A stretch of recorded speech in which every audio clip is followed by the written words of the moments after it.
తీసుకొని నా గురించి నెగిటివ్గా తిప్పుతూ ఉన్నారు. వాసు గారిని నెగిటివ్ చేయాలనే ఉద్దేశంతో మధ్యలో నన్ను కూడా పావుగా వాడుతూ తిప్పుతూ ఉన్నారు. నేను ఒకటి అడుగుతానండి క్లియర్గా, బాధపడద్దు, ఇది కొంచెం ఘాటుగానే అడిగేదాన్ని బేసిక్గా, బట్ నేను సమయాన్ని ఉపయోగించుకుని నోరు జరిగేటువంటి ఉద్దేశం నాకు ఎప్పుడు ఉండదు కాబట్టి పొలైట్గానే అడుగుతున్నా.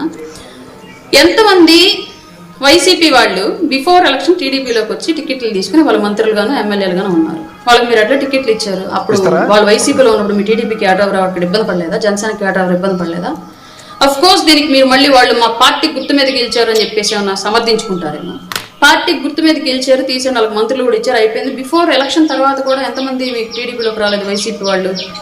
కడి పద్మశ్రీ కానివ్వండి, కళ్యాణ్ కానివ్వండి, ఎమ్మెల్సీలు 3 ఏమి వచ్చారు, మోపిదేవి వెంకటరమణ గారు వచ్చినట్టున్నారు, బీసీ ఆయన కృష్ణయ్య గారు వచ్చినట్టున్నారు. వీళ్ళందరికీ మీరు ప్రయారిటీ ఇవ్వలేదా? ఇవన్నీ కూడా పవన్ కళ్యాణ్ గారిని అడిగి తీసుకున్నారా? మీకు పవన్ కళ్యాణ్ గారి పార్టీలోకి తీసుకోవాలనుకున్నప్పుడు మీకు చెప్పి తీసుకోవడానికో, లేదంటే మీ వ్యక్తిగత అభిప్రాయాలతో ఆయన పార్టీని బిల్డ్ చేసుకోవడానికో మీరు మాట్లాడడానికి కనీసం మీకన్నా అర్థమవుతుంది ఏం మాట్లాడుతున్నారు ఏంటి అనేది? అలాగే అడుగుతాను. ఒకప్పుడు సీనియర్ ఎన్టీఆర్ గారు మీకు నచ్చలేదు, దానికి చాలా సంఘటనలు ఉన్నాయి. బట్ నేను వాళ్ళ నా నోటితో నేను చెప్పను, ఎందుకంటే నేను చాలా గౌరవిస్తాను కూటమి కానీ టీడీపీ కానీ. నేను కష్టపడ్డాను మీకోసం, నేను పనిచేస్తున్నాను. భవిష్యత్తులో కూడా మీరు నేను కలిసి పనిచేయాలి కాబట్టి నేను నోరు జారనేది కూడా. ఏ టైం ఎలా ఉండిద్దో తెలియదు రాజకీయాలు అన్నాక, కాబట్టి నా పరిధిలో నేను మాట్లాడతాను కాబట్టి ఇప్పుడు కూడా అదే చెప్తున్నా క్లియర్గా. గతంలో నచ్చినటువంటి సీనియర్ ఎన్టీఆర్ గారు ఇవాళ మీరు విగ్రహాలు 100 కోట్లు ఖర్చు పెట్టి 1000 కోట్లు ఖర్చు పెట్టి విగ్రహాలు పెట్టే స్థాయికి ఎట్లా నచ్చాడు అంటే అప్పుడు ఏంటి మీకు సపోర్ట్ అయింది? సిచ్యువేషన్. అప్పుడు సిచ్యువేషన్ వ్యతిరేకంగా వ్యతిరేకించారు, తర్వాత సిచ్యువేషన్ ఫస్ట్ థింగ్ ఇది ఒక అధికార ప్రతినిధి ఏది పడితే అలా మాడుతుంటే మా దరిద్రానికి డిబేట్ ఏంటండి. విజయ్ ఒక నిమిషం విజయ్, అధికార ప్రతినిధి మాట్లాడే డిబేట్ ఏంటండి నాకు అర్థం కదా. అక్కడ ఇష్యూ ఒంగోలు జనసేన మారింది ఒకసారి ఏదేదో చెప్పడం కాదు, ఆ ప్రవచనంలో ఎవరు వింటాడు? విజయ్ నీకు మరి తెలుసో తెలీదు, ప్రాథమిక ఒప్పందం జరిగిన తర్వాత ఒప్పందం ప్రకారం సీట్లు సర్దుబాట్లు జరిగిన తర్వాత ఎవరికి నచ్చినోడు జాయిన్ అవుతారు, బాల్యం లేనేటోళ్ళు. ఇప్పుడు ఇన్ఛార్జ్ జనసేన పరంగా ఇచ్చుకున్నారు, కూటమి అడగవలసిన అవసరంలే. రాజ్యసభ సీట్లు కూడా ఆవిడ ఏ విధమైన డెలిబరేషన్ ఇస్తుందో వింటావా? రాజ్యసభ సీట్లు సర్దుబాటు కోసం అందులో జనసేన ఒక టికెట్ తీసుకుంది కదా. విజయ్ మీరు మాట్లాడతారు, స్పందిస్తారు. విజయ్ 175 నియోజకవర్గాల్లో మీరు చూసే 21 నియోజకవర్గాల్లో జనసేన పార్టీకి సంబంధించిన ఎమ్మెల్యేలు ఉన్నారు, 154 నియోజకవర్గాల్లో తెలుగుదేశం పార్టీకి సంబంధించిన ఎమ్మెల్యేలు ఉన్నారు. మీరు రాష్ట్ర వ్యాప్తంగా చూస్తే కేవలం ఒంగోలుకు సంబంధించినటువంటి అంశం తప్ప ఎక్కడా ఎవరి మధ్య కూడా ఏ విధమైనటువంటి విభేదాలు లేవు. ఏది కూటమిలో ఉన్నప్పుడు కూడా అంటే ఏంటి అవును అది వాళ్ళ పార్టీ మీరేంటండి మధ్యలో మీరు అనలిస్ట్ కదా, పెట్టింది కాక మళ్ళీ అనలిస్ట్ నేను మాట్లాడుతున్నాను, వెయిట్ చేయండి. ఏది వెయిట్ చేయాలి ఏంటంటారు అసలు నాకు అర్థం కాదు. ఏంటి మీ ప్రాబ్లం ఏంటి? ప్రాబ్లం ఏంటి? ఒక నిమిషం ఉండండి. అరుణ మాట్లాడిన అమ్మాయి మాట్లాడిన మాటలకి డిబేట్ చిన్ని ఇది అక్కడ టీడీపీ వాళ్ళు మాట్లాడాలి. ఏం మాట్లాడాలా? వాళ్ళకి పాబంధకాలు ఉన్నాయి. ఏంటండి మీ ఎలా మాట్లాడదు? విజయ్ ఏమైనా మాట్లాడాలా? ఎందుకు మధ్యలో నేను ఖచ్చితంగా మాట్లాడాలి ఈ విషయంలో. విజయ్ ఎవరికి నచ్చిన డైరెక్షన్ మాట్లాడుతుంటే ఇప్పుడు చిన్ని కొలిగిపాటి ఈ కొలిగిపూడి ఇది లేదా ఇంకెక్కడ ఏం లేదా, ఒక ఇక్కడే వస్తున్నదన్న మీ ఉద్దేశం?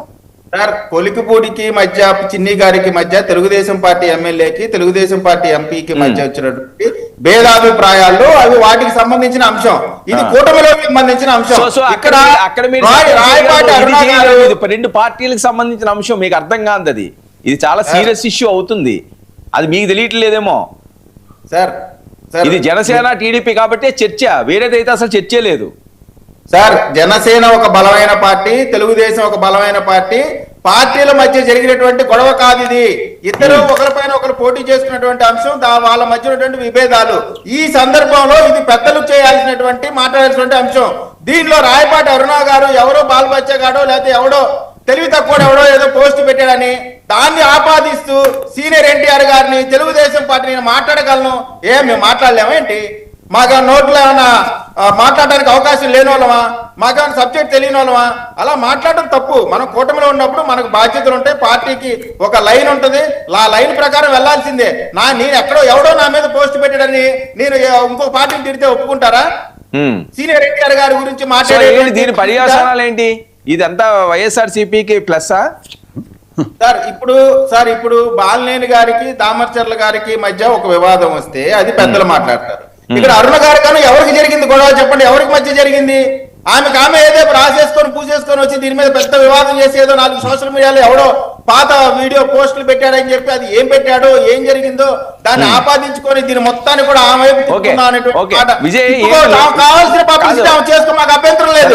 కానీ సీనియర్ ఎన్టీఆర్ గురించి, తెలుగుదేశం గురించి సరే వినండి ఒక్క నిమిషం అండి. ఏంటి లోకేష్ గారు రాజీనామా చేయాలట, అప్పటి వరకు క్షమించేది లేదంటున్నారు సార్. ఇప్పుడు విషయం ఏంటంటే బాగా 80s తర్వాత 90s కి దగ్గరలో అందరూ ఏమన్నారంటే ఎన్టీఆర్ గారి తర్వాత ఇంకా తెలుగుదేశం పార్టీ లేదు, లీడర్ లేడు, ఇంకా తెలుగుదేశం పార్టీ అయిపోయిందని అప్పట్లో కాంగ్రెస్ పార్టీ వాళ్ళు అన్నారు. తీరా చూస్తే చంద్రబాబు నాయుడు గారు రావటం, దాన్ని జాతీయ స్థాయిలో తెలుగుదేశం పార్టీ ఏ విధంగా ముందుకెళ్ళింది, పార్టీ ఏ విధంగా బలపడింది, గ్రాస్ రూట్ లెవెల్లో ఎన్ని లక్షల మంది క్యాడర్ బిల్డప్ అయింది, ఇవన్నీ కూడా చూశారు.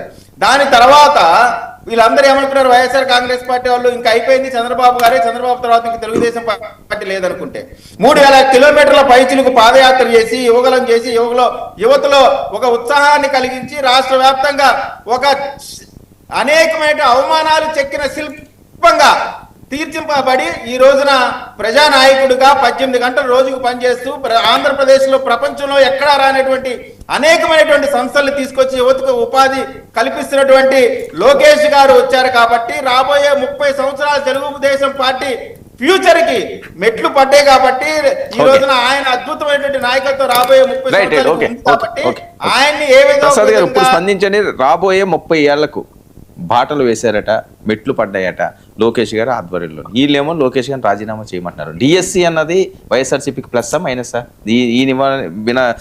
ఈ వివాదాన్ని ఎత్తుకోవడం, లేకపోతే ఈ నినాదాలు తీసుకురావడం, ఊరూరా